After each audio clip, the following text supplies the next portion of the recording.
叫馮柏浩，今日我開一個黑嘅 Pokemon 卡同埋白嘅 Pokemon 卡。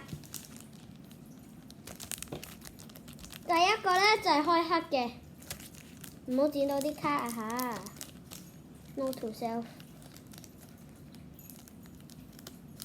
唔好剪啊！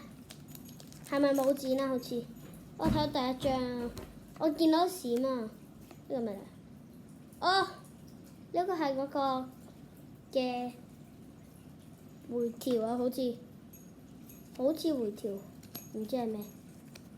第一隻麻麻小雨，第二隻我唔知係做得啱唔啱㗎？點解佢好多咁勁嘅？有好多好勁喎！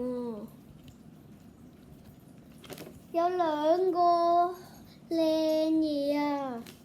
記住黑色係好先，白色好唔好？白色贏唔贏到？下次買邊個啊？我都唔知。梅條2號，你唔同 Pokemon 唔理。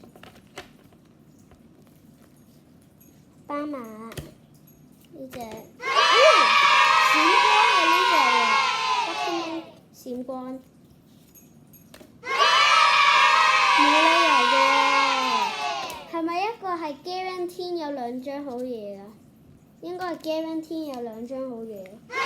一張就係外框閃啦 ，Guarantee 嘅，一張係外框閃，一張係 Pokemon 波閃，所以兩個都好，但係黑好啲。黑係咪好啲先？白咧就中到一隻唔係好勁嘅，一隻唔係好好，一隻好好。